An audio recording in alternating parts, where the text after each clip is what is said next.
ginjal normal. Ini hanya mengulang aja cepat saja karena kalian sudah pelajari di histo. Kemudian kelainan kongenital dan kista pada ginjal,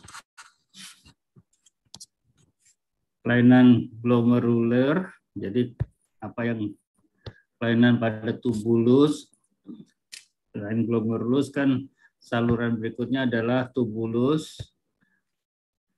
pembuluh darah,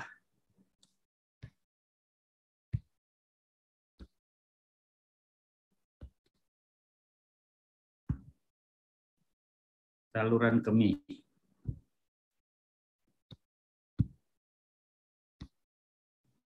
Dan akhirnya tumor di ginjal. Ini topik-topik yang kalian mesti pelajari yang akan kita bahas. Ginjal normal, ginjal manusia itu produk dari sistem metanefron. Ini mengingat kembali embriologi. Jadi kalau kita ingin mempelajari ginjal, kita harus mempelajari kembali, buka kembali kuliah embriologi pada biomedik dulu.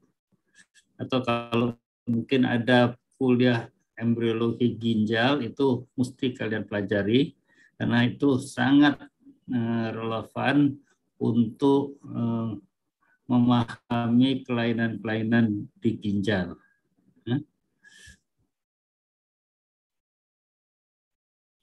Ini adalah anatomi dan Nah, pertama masuk itu adalah arteria renalis. Kemudian dia bercabang-cabang. Nah, ini semua mesti kalian pelajari juga, dan saya yakin di pelajaran histologi sudah diulang-ulang. Dia masuk, kemudian bercabang, kemudian dia ada arteria segmental dan kemudian arteria arcuata, ini yang melingkar ini, ya. Dia menghubungkan antara lobulus 1 dan lobulus sebelahnya. Semua ini perlu kalian pelajari karena ini merupakan dasar untuk memahami yang akan kita kuliahkan nantinya. Ini adalah gambar histologi dari ginjal normal. Di sini ada glomerulus. Kemudian yang ini adalah ductusnya. Ini juga glomerulus lagi. Nah, ini adalah pembuluh darah.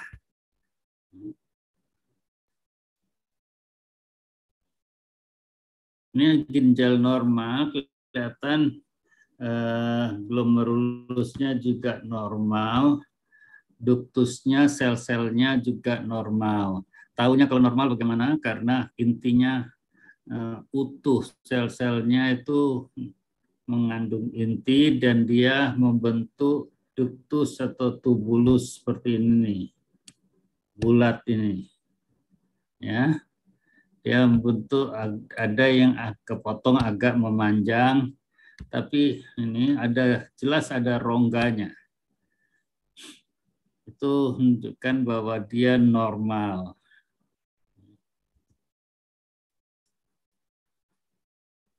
Secara elektron mikroskopik, ginjal itu bagus kalau dilihat secara elektron mikroskopik, atau kalau dengan mikroskop biasa itu dilihat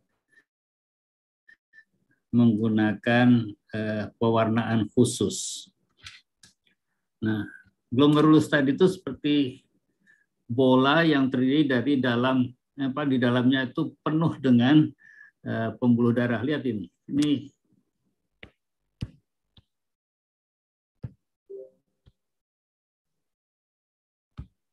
Apa nggak mau gambar deh sekarang?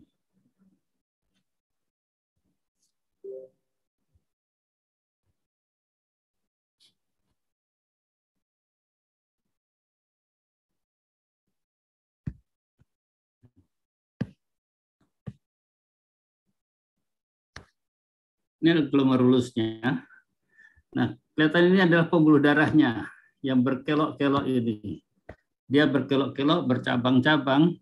Nah, itulah yang kadang kalau kita lihat secara mikroskopik, saya hapus dulu,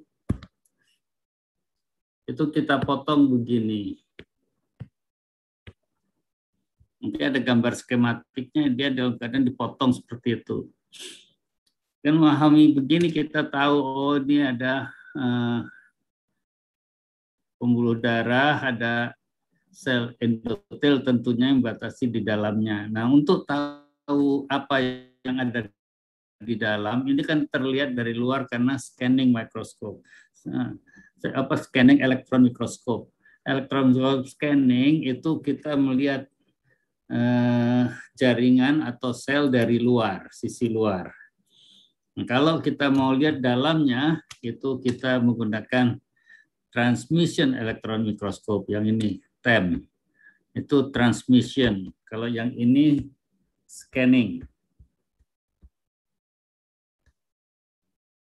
Ya. Nah, menggunakan transmission akan terlihat jelas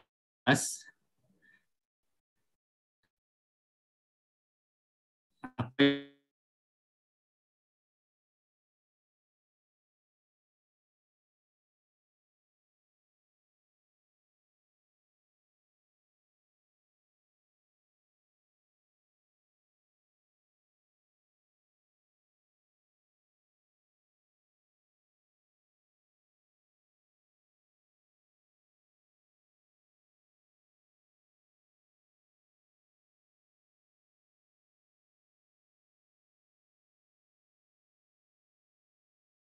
albumin dalam keadaan biasa bisa lewat. Ya. Albumin dalam keadaan biasa bisa lewat. Tapi dia tidak lewat. Kenapa? Ada mekanisme untuk mencegah dia bisa lewat. Bagaimana caranya? Yaitu ada di sini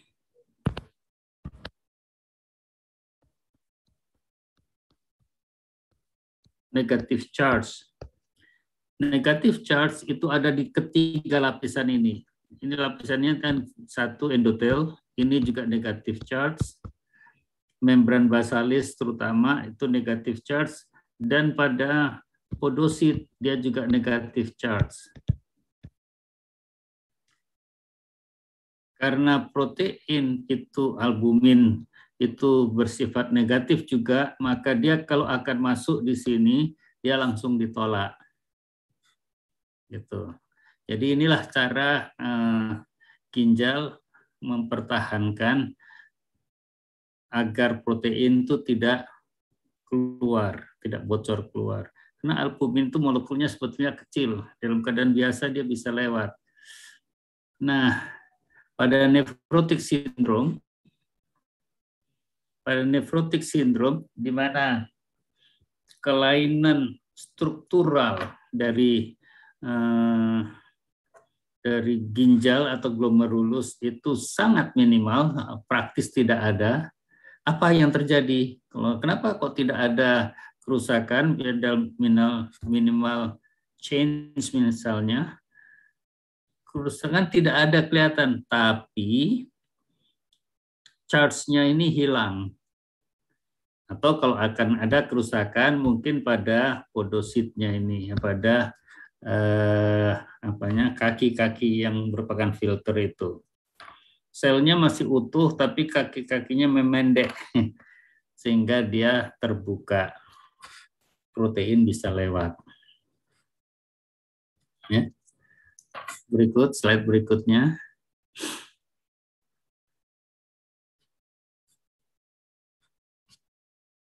Nah, ini tadi saya hapus dulu.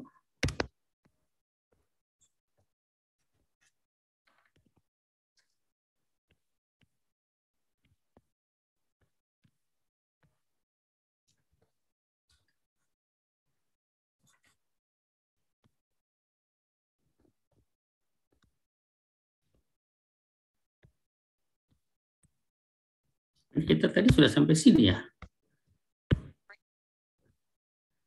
Oke.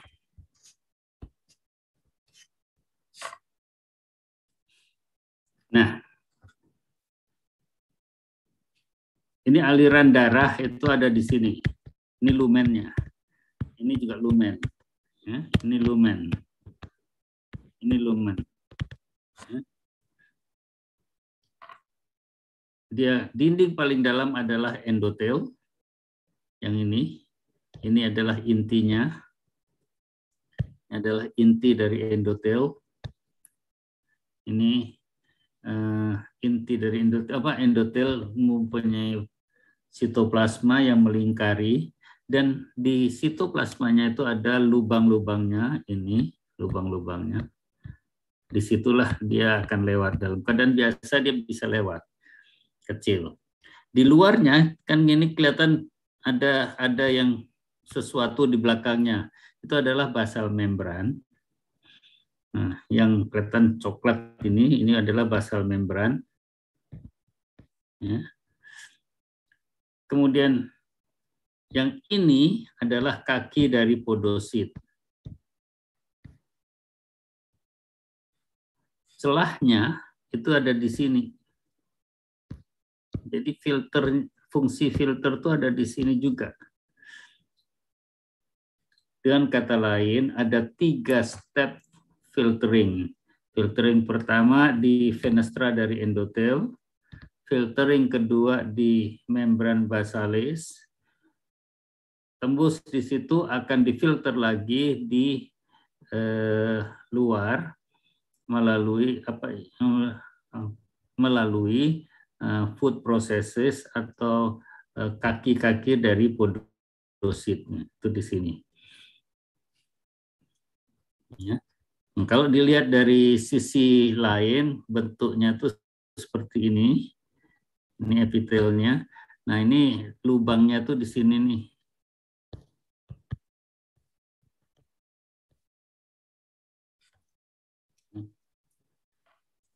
Itulah fungsi filternya. Ya. Gambar ini merupakan potongan, gambar yang besar ini merupakan potongan horizontal dari glomerulus yang kalau kita lihat secara scanning elektron mikroskop tadi seperti ini potongannya. Slide berikut.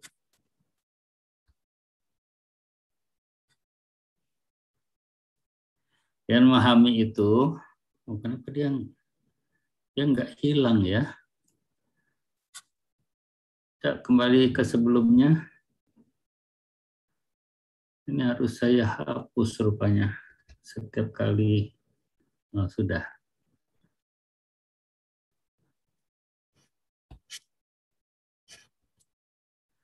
Ya, slide.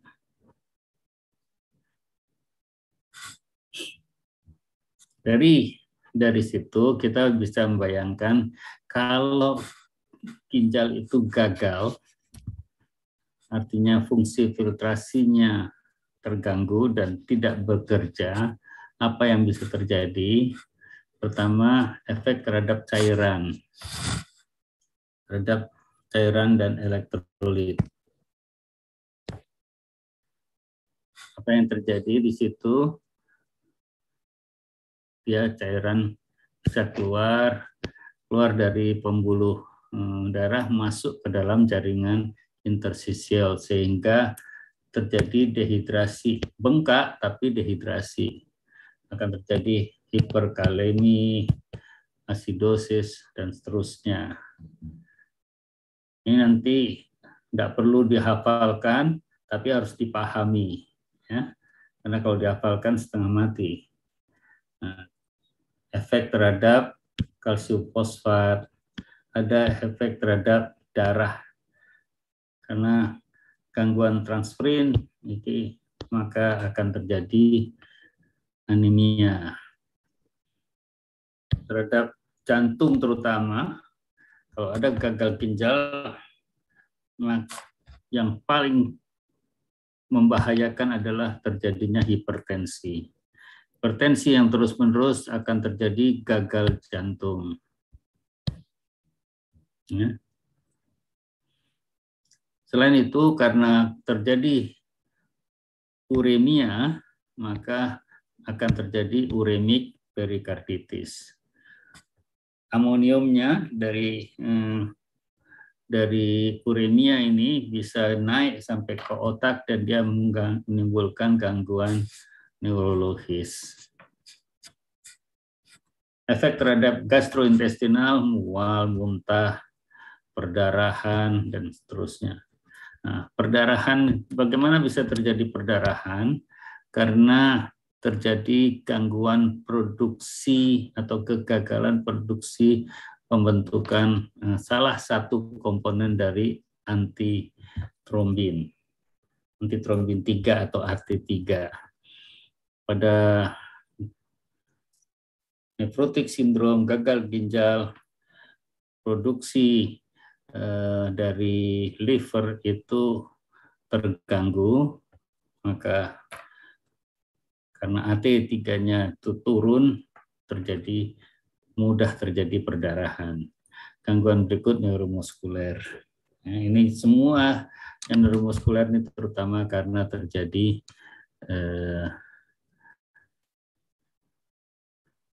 uremia.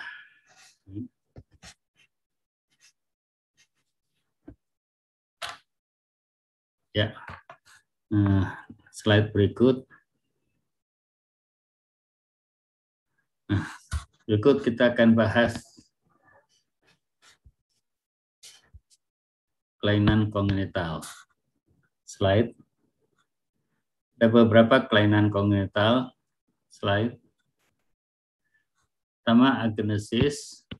Kedua, hipoplasia. Ketiga, ektopik dan horseshoe. Horseshoe itu seperti sepatu kuda. Slide. Ini contoh agenesis. Kenapa di sini biasanya tidak bisa survive orang tersebut atau anak tersebut. Jadi begitu lahir dia tidak ada ginjalnya, tentu tidak bisa bertahan hidup. Dibuka ya tidak ada ginjalnya. Slide. Atau hipoplasi. Hipoplasi artinya dia ada yang satu lagi tumbuh tapi kecil. Ini. Sedangkan yang sebelahnya itu normal. Slide. Ada lagi yang tidak sampai naik. Dia prosesnya naik ke atas, tetapi tertinggal di daerah pelvis. Ini. Slide. Jadi lokasinya di tempat yang keliru. Slide berikut. Nah, ginjal itu bisa dia menyatu antara kiri dan kanan, berfusi di sini. Sehingga bentuknya secara menyeluruh ini seperti sepatu kuda. Makanya disebut horseshoe. Slide. Ginjal ini masih bisa berfungsi kalau yang terakhir tadi, yang ini. Ya. Slide. Berikut kita akan bahas tentang kista di ginjal. Slide. Kelainan kistik di ginjal ada beberapa macam. Ya. Ada yang cystic renal dysplasia, ada lagi pada dewasa autosomal yang dominan, autosomal resesif itu pada anak-anak, medular, ada yang acquired, diperoleh, ini karena dialisis yang lama berulang kali, dan simple cyst. Yang dua ini yang paling sering, yang lainnya ini jarang semua. Ya. Kelainan kongenital itu paling sering pada traktus urinarius, baik ginjal maupun ureter dan vesika urinaria. Lebih sering gangguan kongenitalnya daripada gangguan neoplasma misalnya. Slide.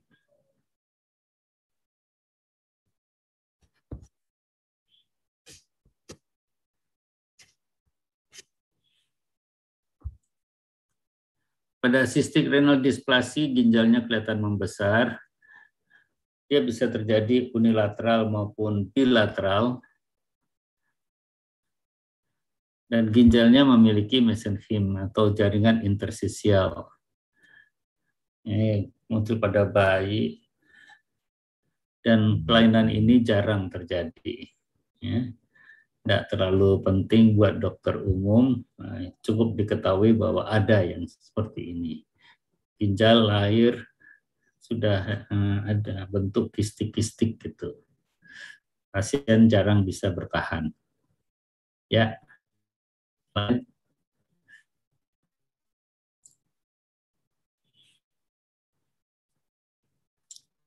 Autosomal dominan ini juga dia bisa hidup sampai dewasa, tapi umumnya lama-lama mengalami gagal ginjal. Kelainan ini kelainan genetik dan pasien biasa mengalami gagal ginjal pada usia atau setelah usianya 50-an. Slide berikut. Cara menghafalnya yang sebelumnya tadi, yang dominan autosomal dominan itu terjadi pada dewasa.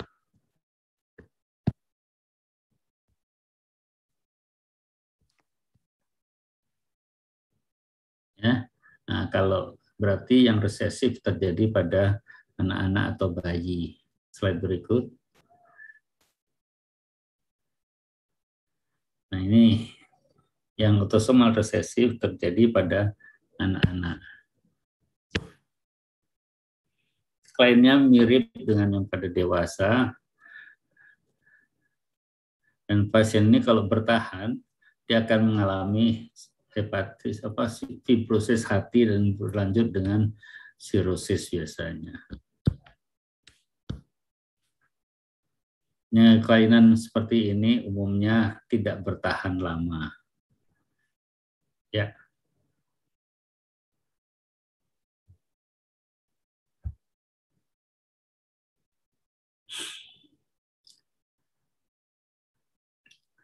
Nah, medali response kidney itu sering didapat berupa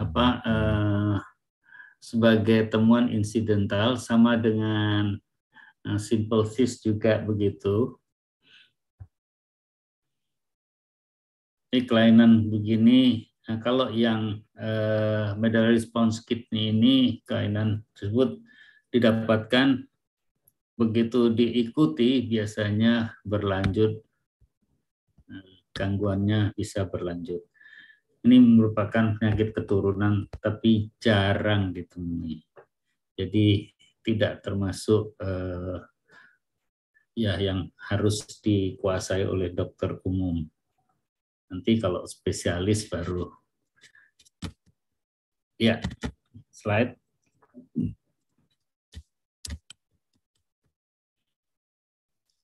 Nah, pasien yang sering mendapatkan dialisis lama-kelamaan bisa ginjalnya mulai membentuk kista-kista. Kita nggak tahu kenapa, ada teori, tapi mulai berlubang-lubang bentuk kista seperti ini. Ini terjadi pada pasien yang mengalami dialisis. Slide. Nah, yang simple cyst itu yang paling sering dijumpai. Ini sangat umum. Jadi waktu di Australia saya sering melakukan otopsi, ada hampir 100 orang yang pernah saya otopsi di sana. Nah, dan kita biasa itu mendapatkan simple cyst ginjal yang ada kistanya, dan kistnya tidak apa-apa, tidak ada gangguan klinis sama sekali. Makanya ini biasa kalau dijumpai itu bisa karena ada otopsi atau tanpa disengaja waktu dilakukan USG misalnya didapatkan ada kista di dalam ginjalnya atau pada ginjalnya. Nah, tapi asimptomatik, jadi tidak perlu dikhawatirkan. Terdapatnya di daerah mana dari ginjal? Di daerah korteks, daerah kortikal. Slide berikut.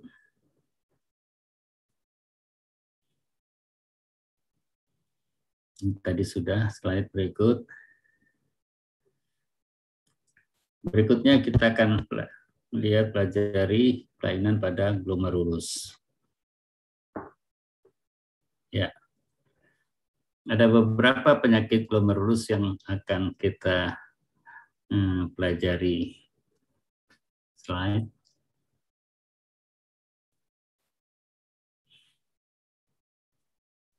Nephrotic syndrome, rapidly progressive glomerulonephritis. Ini penyakit glomerulonephritis yang progresif secara cepat dan berakhir dengan kematian biasanya. Yang tadi itu acute nephrotic syndrome, ada yang nephrotic syndrome saja, yaitu yang kronis.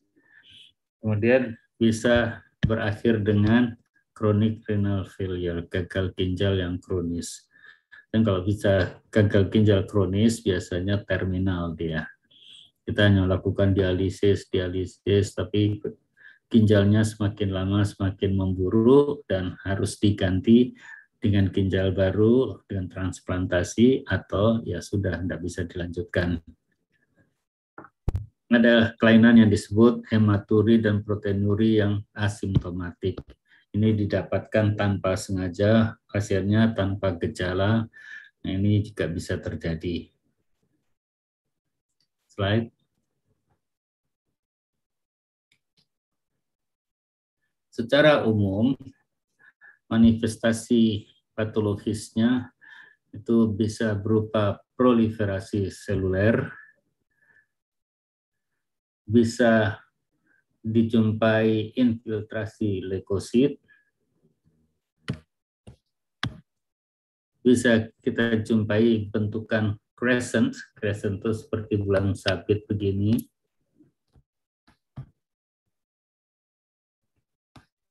Glomerulusnya. Ini terutama pada yang progresif. Ya. Karena dia crescent ini berupa apa? Berupa hiperplasi dari sel yang numpuk di situ sehingga fungsi filtrasi dari glomerulus terganggu atau malah berhenti total.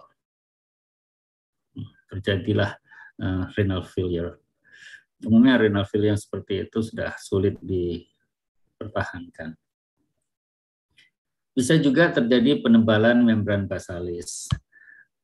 Penebalan membran basalis umumnya terjadi karena timbunan antigen antibodi atau ada antibodi yang datang ke membran basalis yang bereaksi terhadap membran basalis. Hyalinisasi dan sklerosis ini terjadi pada hipertensi. Ini penting. Jadi catat baik-baik, hyalinisasi itu terjadi pada hipertensi. Sklerosis terjadi kalau sudah berlangsung lama terjadi sklerosis dan ginjalnya nanti akan mengkerut. Slide.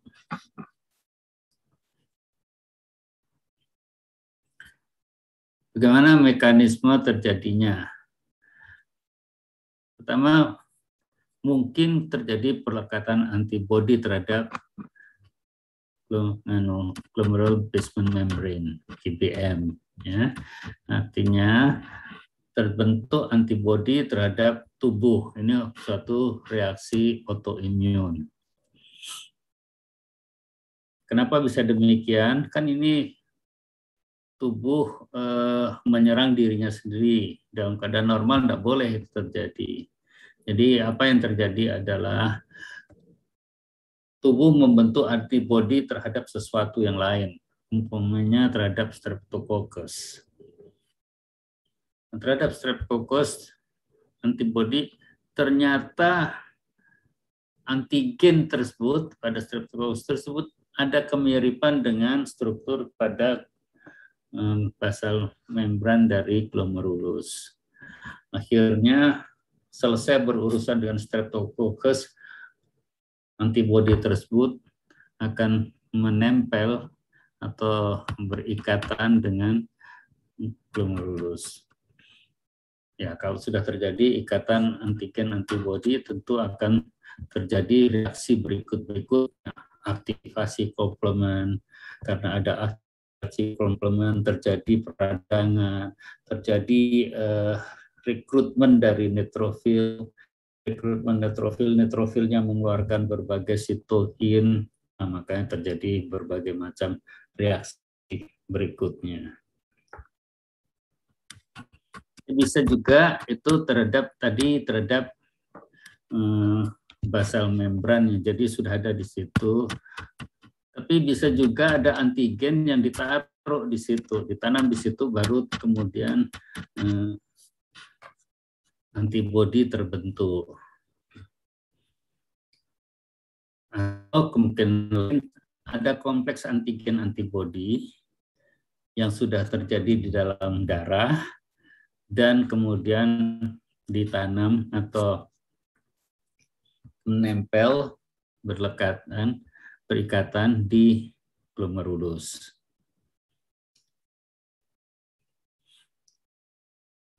Mungkin terjadi antibodi terhadap sel yang di glomerulus, umpamanya terhadap mesangium atau terhadap podositnya saja.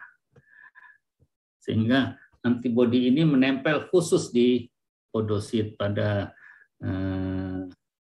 kaki-kakinya. Mekanisme yang lain adalah reaksi imun yang dimediasi oleh sel, yaitu sel T yang tersensitasi. Jadi sudah ada sel yang tersensitasi, kemudian dia cross bereaksi silang dengan organ yang ada di ginjal. Ini relatif lebih jarang. Yang paling sering itu kompleks antigen antibodi yang kemudian nempel di situ. Kalau reaksi persensitivitas ini tipe 3. Berikut slide.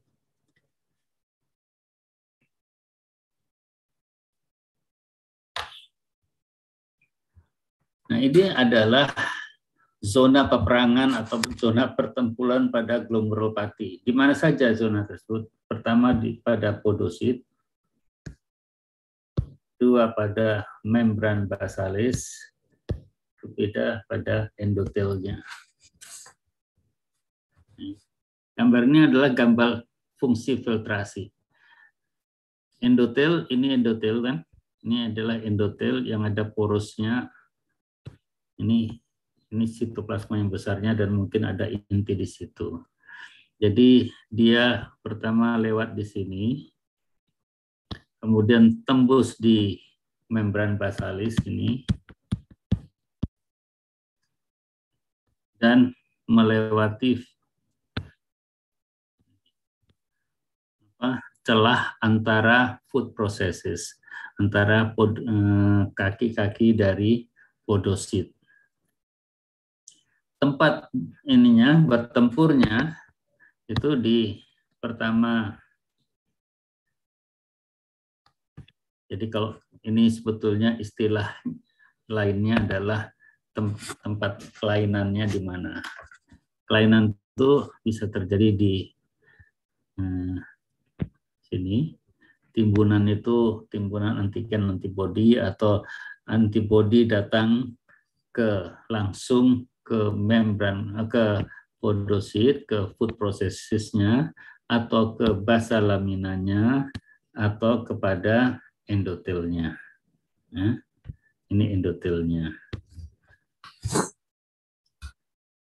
Oke, ini gambarnya seperti di sini nih.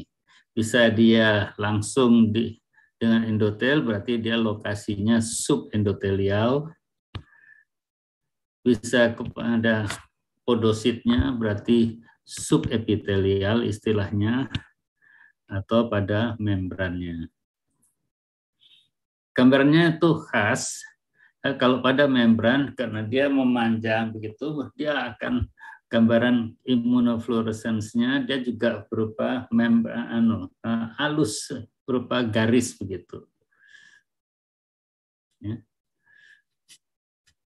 Slide berikut. Nah, kalau ada radang, tentu ada mediatornya. Mediator radang itu berupa seluler, neutrofil, monosit, makrofag, sel T, dan seterusnya, termasuk platelet. Platelet ini menghasilkan banyak sitokin. Dia bereaksi bisa dengan sel mesangium, bisa dengan yang lain. Nah, mediator yang soluble, yang berupa mediator yang larut dalam cairan tubuh, itu berupa sitokin, kemokin. Sitokin itu mengaktifkan sel. Kemokin itu mengundang sel datang. Jadi kemotaksis itu kemokin. Ya. Sitokin artinya dia mengaktifkan kerja dari sel. Bukan mengaktifkan gerakan sel. Kemokin yang mengaktifkan gerakan sel. Bersifat kemotaksis artinya. Dan ada faktor koagulasi. Slide berikut.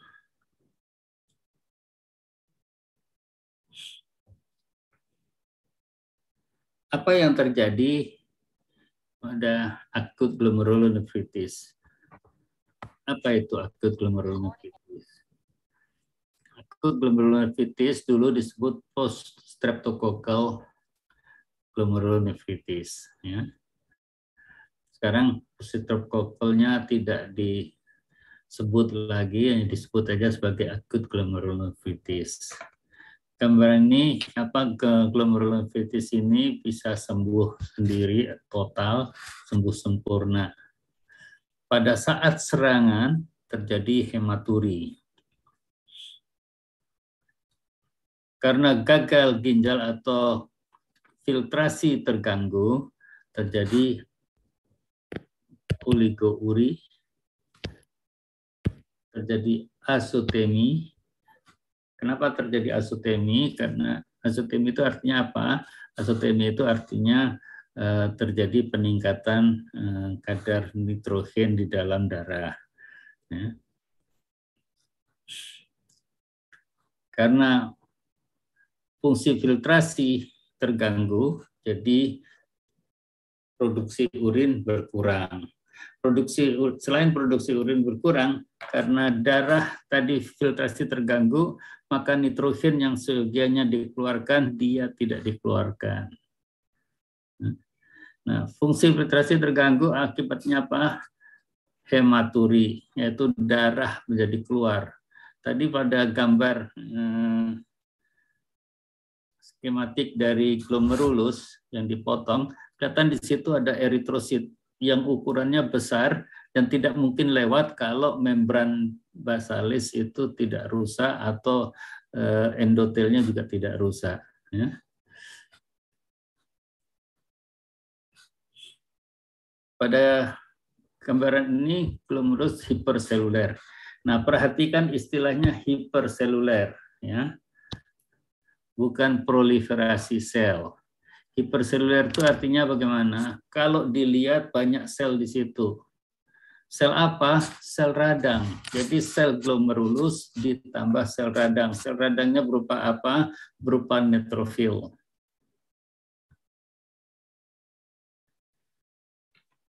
Nah, kadang memang disertai dengan peningkatan jumlah atau ada proliferasi sel endotel dan mesangium, tapi tidak signifikan dan tidak merupakan gangguan yang serius. Nah, karena ada radang, maka terjadi penyempitan pembuluh darah atau kapiler. Makanya mekanismenya jadi begini. Terjadi reaksi antigen antibodi. Karena itu terjadi radang. Karena terjadi radang, terjadi gangguan fungsi filtrasi. Ya. Gangguan fungsi filtrasi mengakibatkan oligouri, dan pada darah terjadilah azotemi. Urinnya bertambah mengandung darah. Darah yang keluar karena gangguan pada glomerulus itu khas. Kenapa? Nah, coba saya gambar di sini. Pertama, eritrositnya bentuknya nggak karuan. Biasanya kan bulat begini, ya. Nah, ini mungkin bentuknya menjadi begini, dysmorphic, gangguan pada bentuknya. Kenapa terjadi begini? Karena eritrosit tersebut harus melalui filter yang sempit-sempit dan dia terjadi formasi mengikuti filternya, ya. Sehingga waktu keluar dia bentuknya sudah tidak karu-karuan, tidak bulat lagi. Itu pertama. Yang kedua, terjadi erythrocyte cast atau red blood cell cast. Cast itu ini,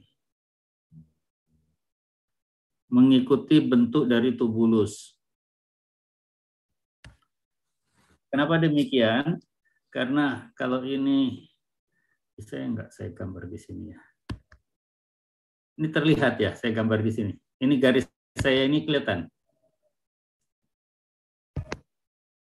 Halo? Apa saya ngomong sendiri? Oh ya. Nah.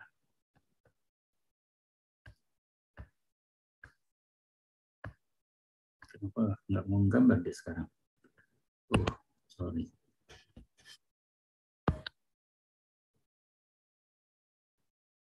Kalau ini kapsula Bowmani, saya nggak pinter gambar ya, mohon maaf. Terus ini tubulus proximalis, ini loop of Handler, distal,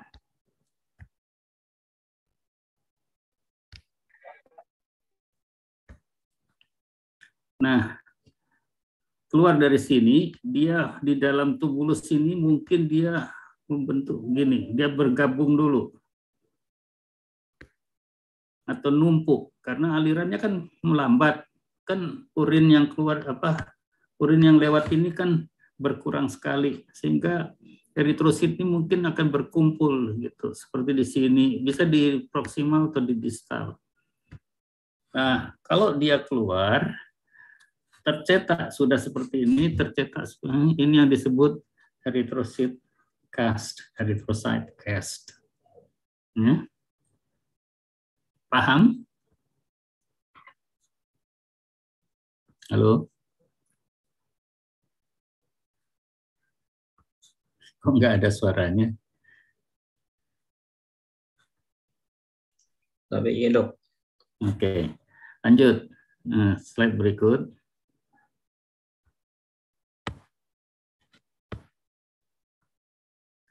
Jadi pada setiap glomerulonefritis, bentuk apapun, darah yang keluar itu pertama dysmorphic, bentuknya sudah nggak karuan, dan yang kedua berupa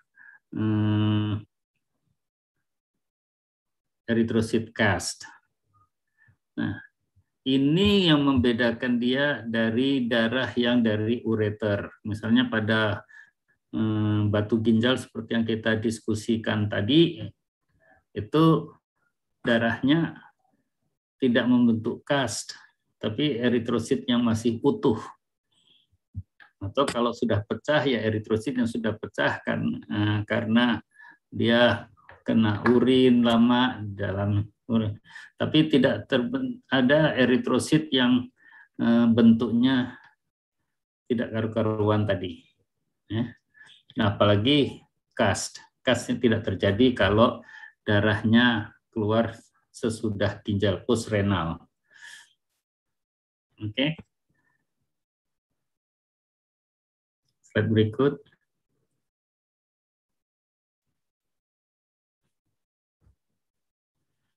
Nah, ini yang dikatakan tadi hiperseluler. Lihat ini. Ya, hiperseluler bukan karena proliferasi dari sel, tapi karena di sini banyak infiltrasi sel. Yang kalau dilihat itu infiltrasi sel-sel neutrofil. Apakah terjadi reaksi? Ya, dengan imunofluorescence tampak ini yang berupa granuler. Dia granuler. Dia bukan berupa linear, tapi berupa granuler.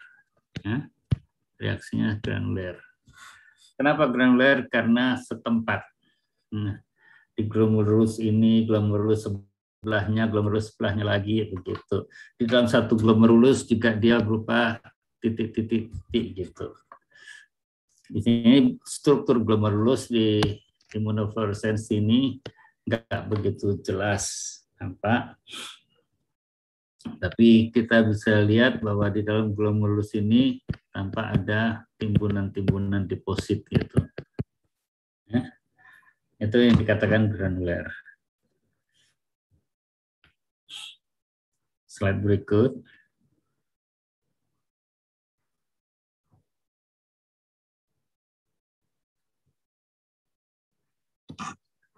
Nah, ada kondisi yang disebut rapidly progressive glomerulonephritis.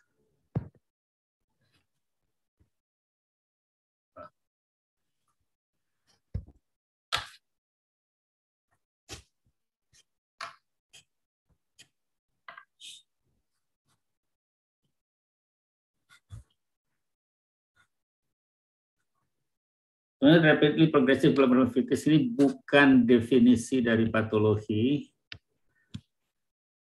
bukan, ya.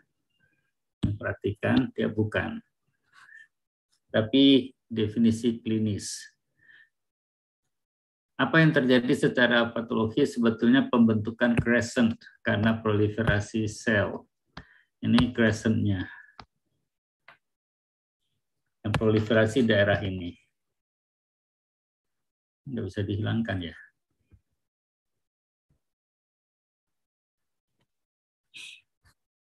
Ini. Jadi bentuknya akhirnya seperti ini. Kalau ini glomerulusnya, seperti ini bulat ini, maka ada crescent, itu crescentnya seperti ini. Nah, kenapa ini? Aslinya sih ini satu sel, tapi di sini terjadi proliferasi yang terus-menerus dari sel bisa mesangium atau sel endotel atau epitel, tapi hanya di satu tempat ini saja. Makanya kelihatan gambarannya crescentic.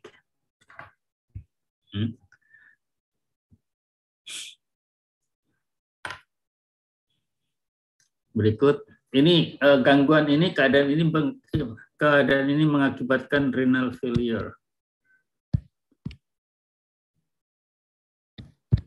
Ya, karena renal failure cepat sekali terjadinya dan maka disebut rapidly progressive glomerulonephritis.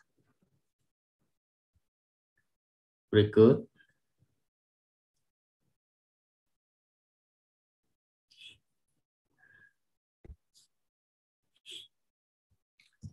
Sindroma nefrotik.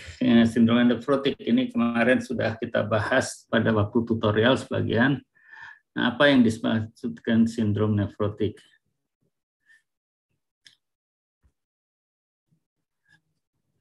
Sindrom nefrotik itu adalah sindrom yang terdiri dari beberapa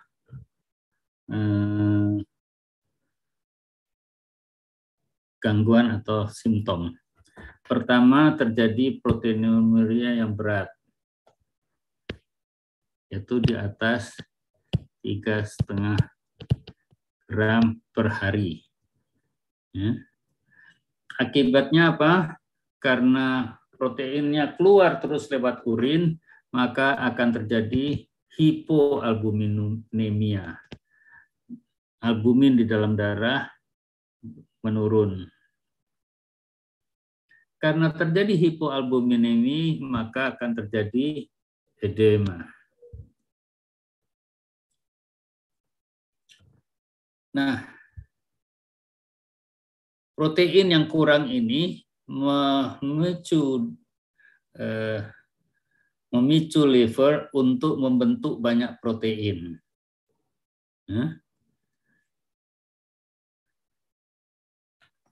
Akibatnya apa? Akibatnya akan terjadi juga lipidemia. Nah, sekarang pertanyaannya, loh yang diproduksi protein, kenapa terjadi lipidemia? Kenapa ada lipid di dalam darah, peningkatan lipid di dalam darah? Begini, yang diproduksi itu protein dan sebagian adalah lipoprotein.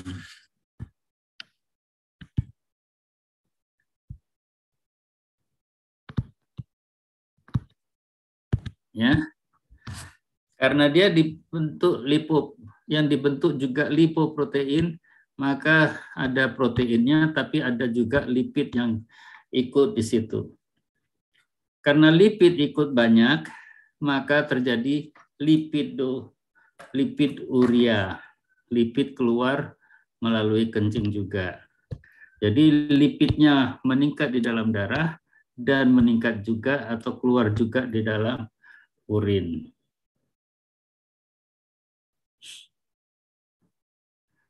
Sindrom nefrotik itu bisa terjadi pada berbagai macam kelainan di ginjal atau di glomerulus, misalnya membranous granulomerulitis atau minimal change, perubahan minimal. Itu yang tadi saya katakan. Loh, perubahan minimal itu secara mikroskopik tidak terlihat apa-apa. Tapi kenapa keluar proteinnya? Karena negatif charge-nya hilang.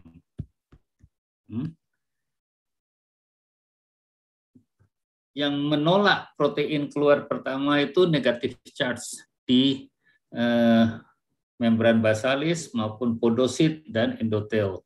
Nah, negatif charge-nya yang hilang. Sehingga protein keluar.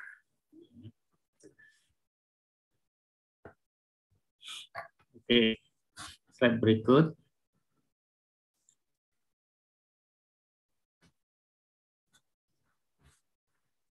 Perubahan berikutnya adalah injury terhadap glomerulus sehingga terjadi membranous glomerulonefritis.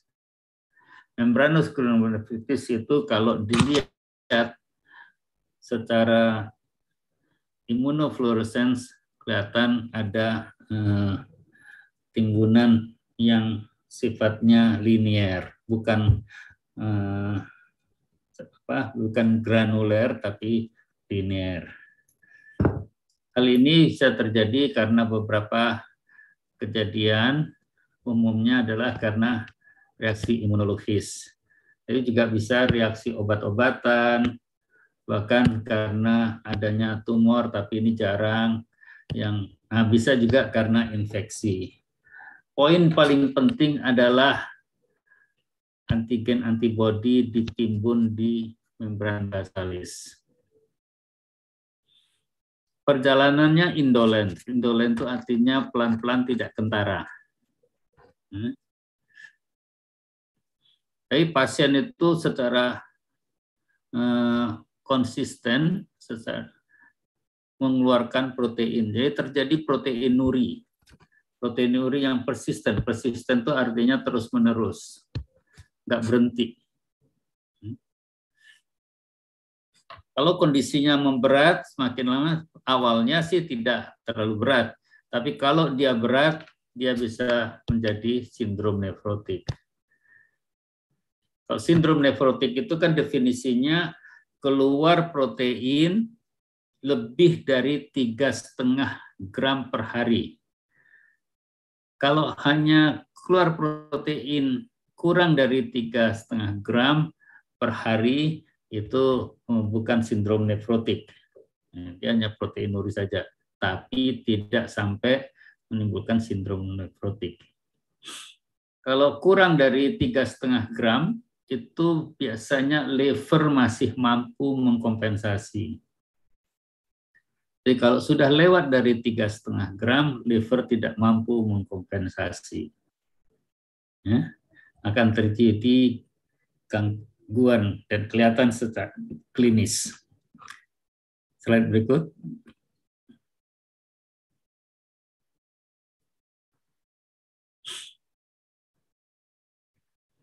Ini contoh yang membranus tadi.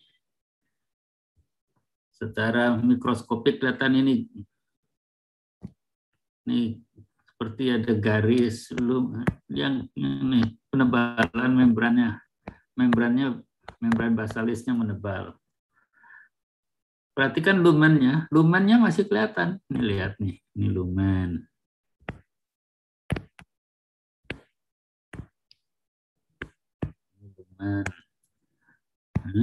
Ini lumen dari glomerulus ini, ya masih ada.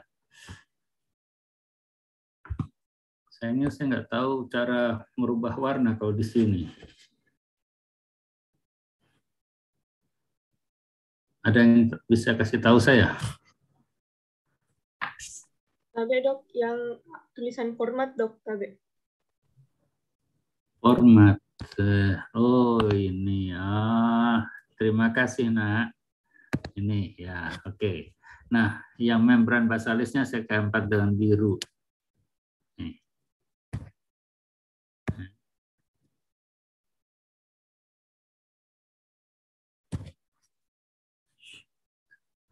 Lumennya tetap hijau, ini membran basalis. Jadi yang ini membran basalis, ya. Yang hijau, ini lumen. Ya. Lumennya masih tetap ada dia.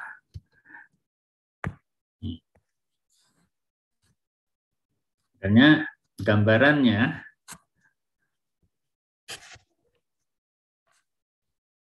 secara immunofluorescence tampak seperti ini.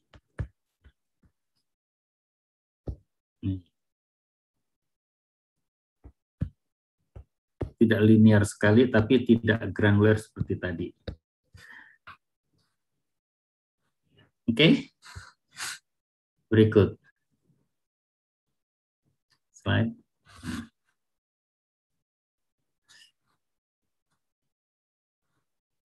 Ini masih lanjutan yang tadi, kelainan pada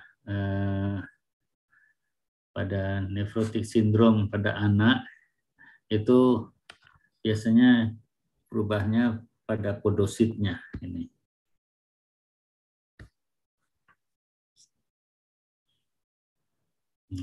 Podositnya seperti ini berubah menjadi begini. Kapilernya di sini kan. Nah, podositnya ini berubah menjadi gini. Awalnya kan seperti ini. Sebenarnya sebelah kiri.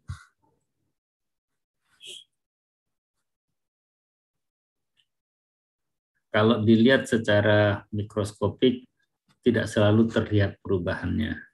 Apalagi kalau yang minimal change. Ya.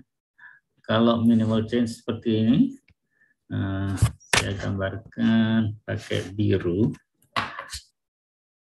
Di sini ini harusnya ada negative charge. Protein, albumin itu negative charge juga. Sehingga kalau dia ketemu dengan negative charge, maka dia akan ditolak. Tidak boleh lewat. Slide.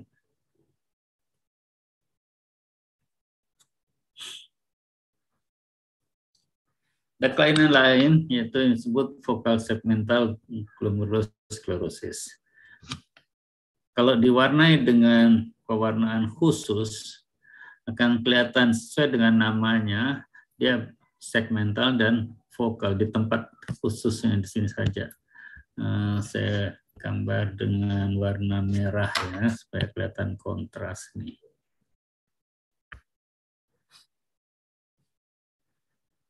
Kok nggak mau hilang sih?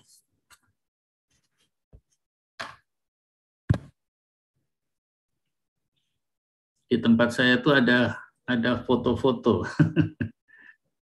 Bagaimana menghilangkannya ini? Kenapa saya nggak bisa menghilangkan ini? Harusnya bisa. Oke deh. Ini soalnya sebagian tertutup ya. Nah ini focal segmental tuh.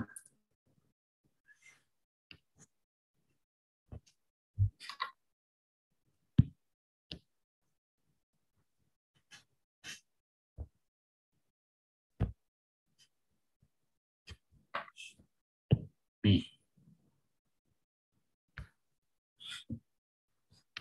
Jadi dia focal dan segmental persis sesuai dengan namanya.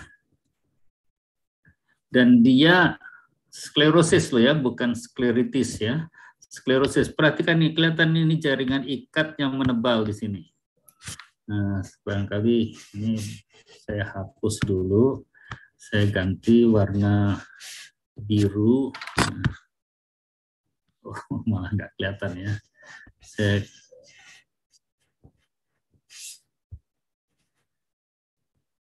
kasih warna merah ya di tempat yang biru nih. Ini jaringan ikat yang menebal sklerosis.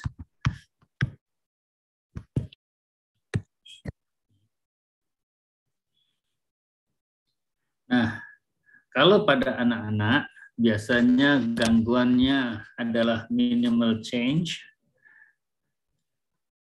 Biasanya pasien mudah sembuh.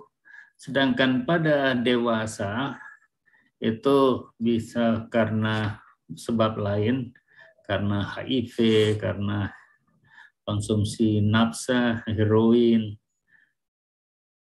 ya, itu pada dewasa. Dan beda dengan pada anak-anak, pada anak-anak itu seringkali atau umumnya dia mudah sembuh atau bisa sembuh.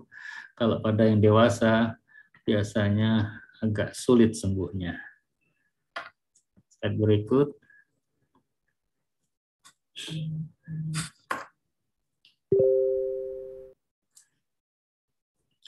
Nah, dan membranoproliferatif. Nah, yang membranoproliferatif ini yang terlibat adalah mesangium. Kita harus betul-betul paham struktur anatomi dari glomerulus ya. Membranoproliferatif membranoproliferatif glomerulonefritis itu bisa idiopatik, tapi juga bisa sekunder sebagai akibat penyakit lain. Ya. Bisa karena hepatitis C, HIV, atau keganasan. Ya. Bisa juga karena alpha-1 antitrypsin. Prinsipnya, tapi lebih banyak yang idiopatik yang kita nggak tahu sebabnya. Perubahannya di mana? Pada basal membran dan subendotel. Tanpa infiltrasi neutrofil ini sel-sel, saya lingkari sel-sel neutrofilnya ya.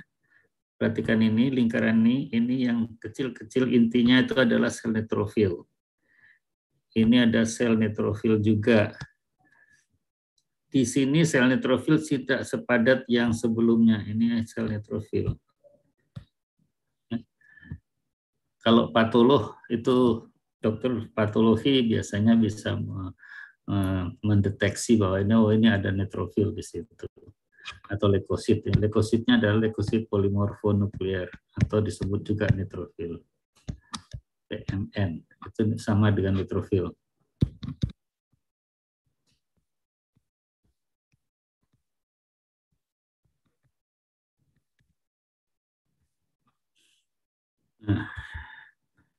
Kelihatan di sini yang terkena adalah mesangium. Mesangium itu jaringan yang terdapat di luar kapiler atau dia yang menghubungkan antara kapiler. Jadi kalau ada kapiler di sini,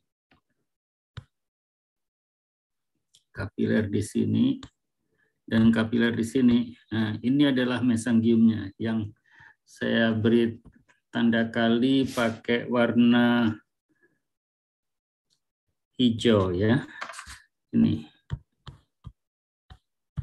Ini adalah mesangiumnya.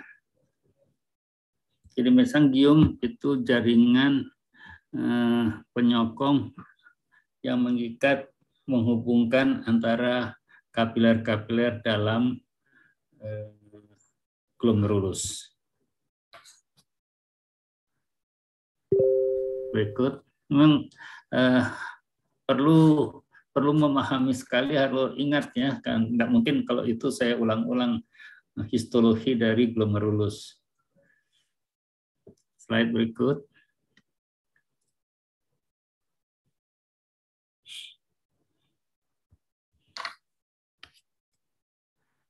Nah, yang ini ada timbunan IgA di mesangium. Di sini kelihatan sekali mesangiumnya. Dia biasanya diwarnai menggunakan PAS. Periodic acid shift. Itu pewarnaan yang biasa kita pakai untuk melihat atau menilai glomerulus. Ups. Apa?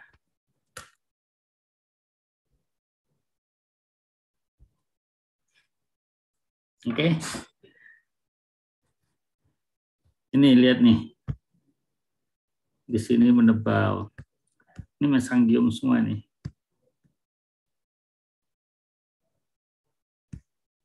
Dia menghubungkan, kalau ini di tempat ini saya beri warna biru. Ini menghubungkan kapiler ini. Yang ada lumennya itu adalah kapiler. Ya.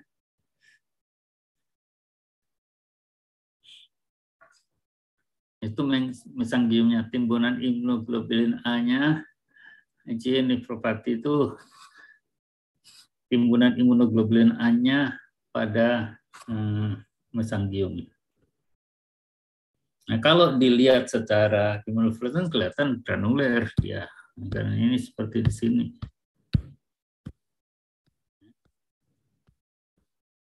Karena mesangium itu tidak linier, dia hanya berupa titik-titik saja tempat-tempatnya. Oke, slide berikut.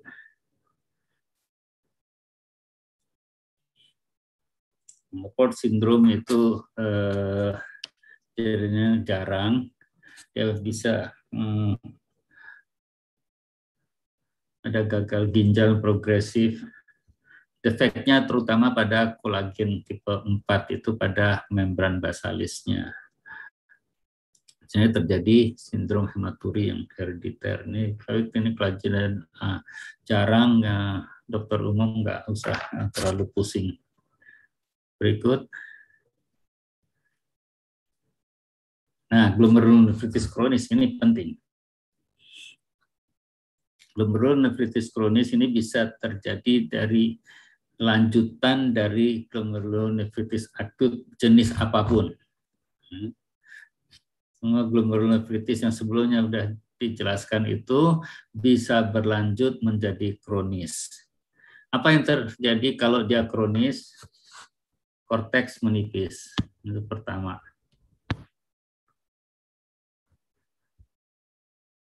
Kemudian terjadi fibrosis.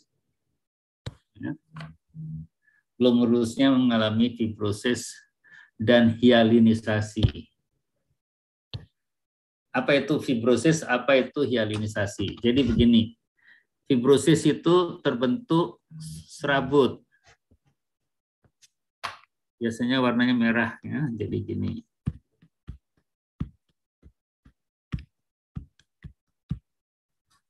Itu fibrosis.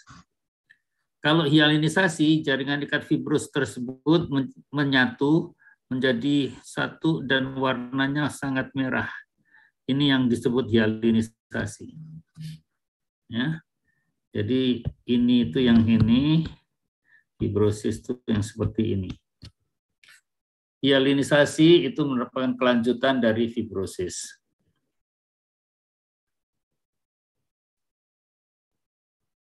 Oke, slide berikut.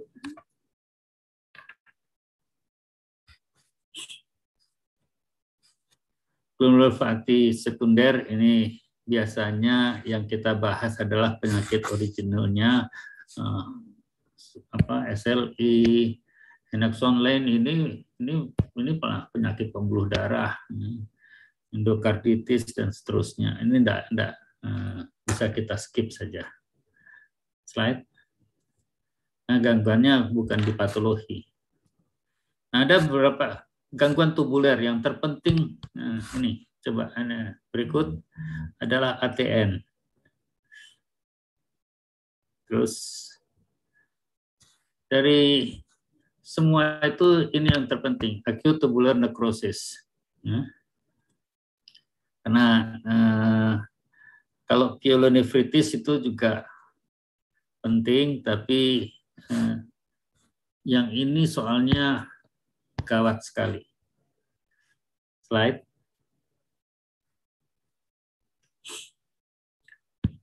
Ada yang menyebutkan acute tubular injury, ada yang menggunakan kata necrosis. Jadi acute tubular necrosis.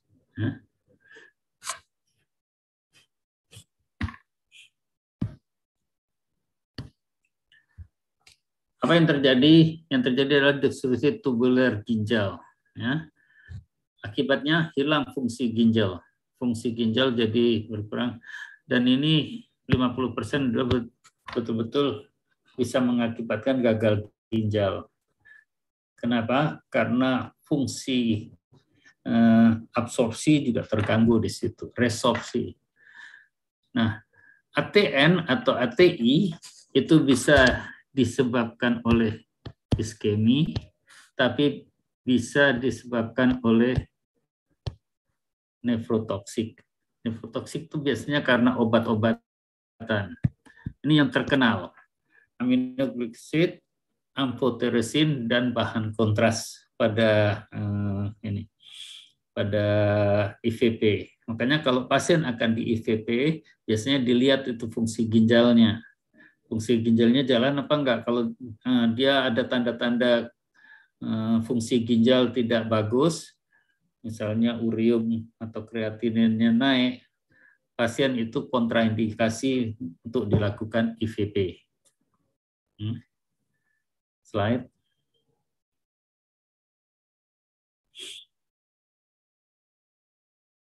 Nah, ini contoh gambar.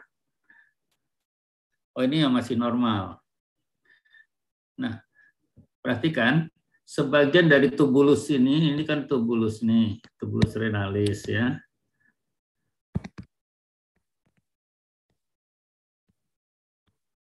Hampir semua ini adalah tubulus renalis proximalis ya. Slide.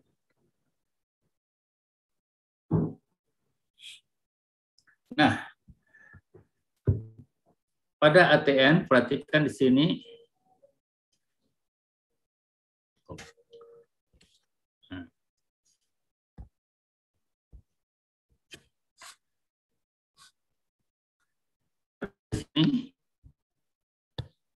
ini tubular renalis yang sudah nekrosis. Tahunya gimana? Tidak ada inti di situ. Kalau masih ada inti seperti yang ini hampir mati. Yang ini masih sebagian bagus, ini sebagian bagus ya. Saya gambar dengan warna berbeda yang masih bagus ya. Saya pakai ungu. Yang ini bagus. Hapus dulu.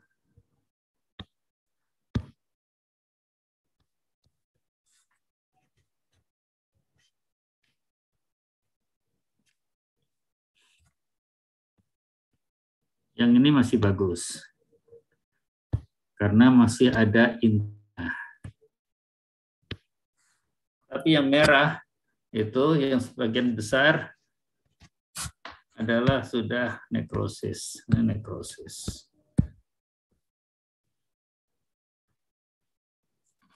Ini sudah nekrosis. Ini adalah acute tubular necrosis. Dia biasa karena obat-obatan. Makanya pasien yang mengkonsumsi obat-obatan yang sangat banyak atau overdose bisa terjadi acute tubular necrosis. Slide berikut.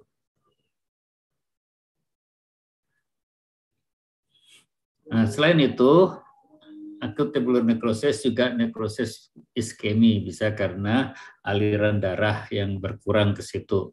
Nah, kenapa aliran darah bisa berkurang? Bisa karena stenosis arteria renalis, bisa karena gagal jantung dan sebagainya. Karena kalau jantung gagal memompa darah, tentu masuk ke ginjal juga berkurang. Bisa juga terjadi aterosklerosis sehingga aliran darahnya berkurang. Tapi yang paling sering ini nefrotoksik, ya. Racun yang mengenai ginjal karena yang disebabkan oleh obat-obatan itu paling banyak. Ya, berikut.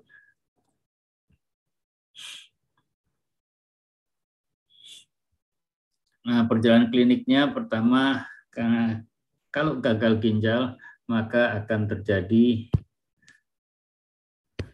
oligouria, artinya kencingnya berkurang. Karena gangguan filtrasi maka akan terjadi azotemia, nitrogen darah bertambah. Ini itu berarti darah, ini nitrogen yang bertambah, oligouria ini kencingnya. Nah, kencingnya turun.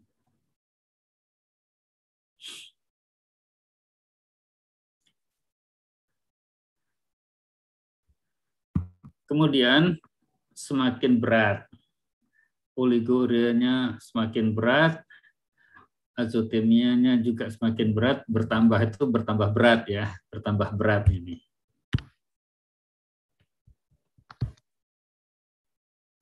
Sehingga diperlukan dialisis.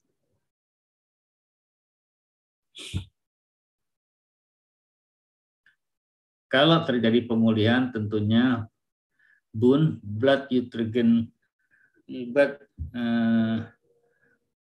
urea nitrogen, kreatinin itu kembali normal.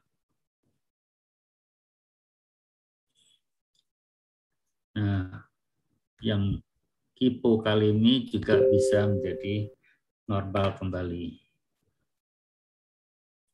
Slide. Ngomong kita sampai jam berapa nih kuliahnya? Sampai dok, sampai 14.45. Sudah habis dok waktunya. Oke, ini tinggal infeksi ini mudah, saya bisa dipelajari sendiri. Slide berikut. Pyelonefritis itu infeksi yang biasa karena aliran urin yang terganggu, dan bakteri penyebab yang paling utama hampir semua itu selalu adalah E. coli. Walaupun bisa hematogen, yang paling sering adalah ascending. Ya. Ini yang paling sering. Jadi dari bawah naik ke atas. Kalau terjadi, maka akan terjadi pyelonefritis. Dan dia bisa akut, pyelonefritis itu bisa akut, bisa kronis. Kalau akut itu selnya neutrofil, kalau kronis selnya limfosit, dan akan terbentuk scar. Makanya kalau permukaan jaringannya itu melekuk-lekuk, itu karena ada scar, karena ada fibrosis di situ. Berikut.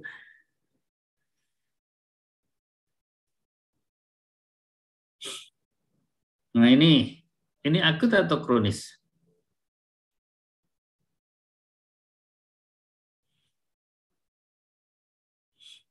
Kronis, Dok.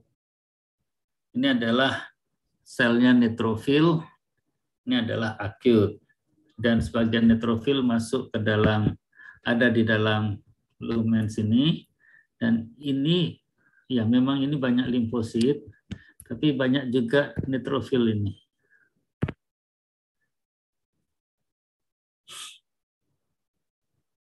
Tapi ya ini sudah akut yang sudah mulai kronis ini, karena ini peralihan ya, ini neutrofil, tapi banyak juga limfosit.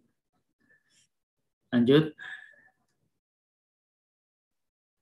Nah kalau ini jelas, ini apa? Kronis atau akut? Ini adalah kronik. Tandanya apa? Karena bentuknya sudah meliuk-liuk, ya, melekuk-lekuk. Itu karena ada fibrosis di situ, sehingga terjadi tarikan, bentuknya tidak mulus lagi, tidak rata, ya, tidak rata ke sini. Oke, berikut.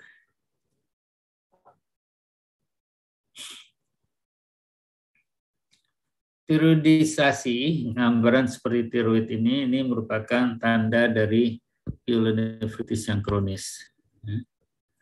Lanjut.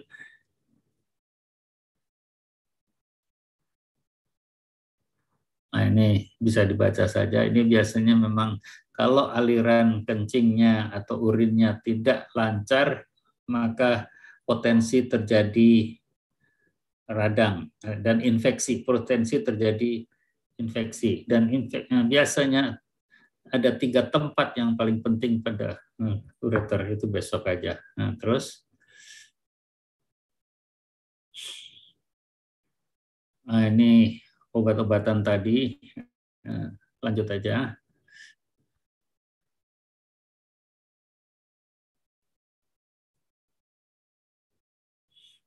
Ini radangnya ada di antara tubulus dan ada yang masuk di dalam tubulus. Ini sel radang yang masuk di dalam tubulus.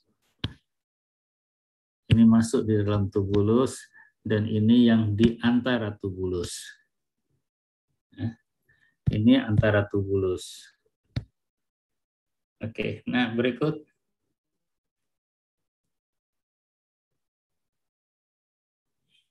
Nah ini contoh dari karena obat yang lain, tapi hati-hati ya, paracetamol, tinolol itu isinya paracetamol, panadol itu juga bisa bikin nefropati, overdosis. Lanjut.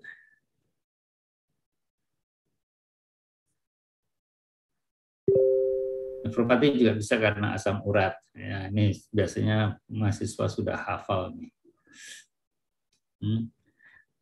Melihat asam urat itu paling bagus adalah menggunakan lensa polarisasi. Lensa polarisasi itu diputar begitu, dia ada gridnya.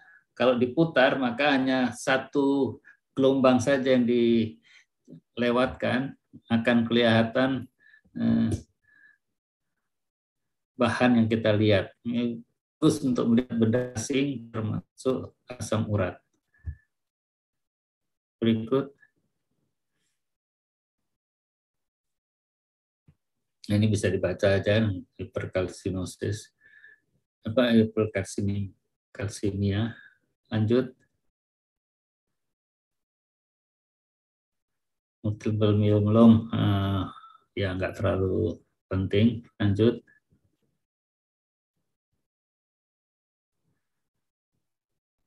Kita lanjutkan besok aja ya. Kelainan pembuluh darah yang berikut dulu. Yang paling penting itu sebetulnya nomor 6, obstruksi saluran kemih. Tapi itu juga berhubungan dengan kelainan yang besok, yaitu kelainan pada saluran kemih bawah. dan tumor itu besok saja. Ya, saya kira itu dulu karena waktunya sudah habis. Tadi kita banyak terganggu. Saya terputus-putus, mohon maaf. Ya, saya cukupkan sekian dulu. Saya kembalikan pada ketua kelas atau siapa yang ini. Silakan.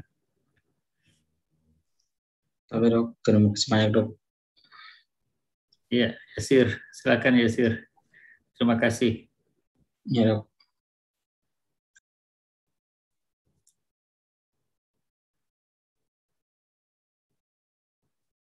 Kenapa saya nggak dengar suaramu, Yasir? Tapi ya dok. Kita lihat. Ya dok. Baik, terima kasih. Assalamualaikum warahmatullahi wabarakatuh. Waalaikumsalam warahmatullahi wabarakatuh. Tapi dok, terima kasih banyak dok. Oke, sama-sama. Kasih saya live ya, saya pamit.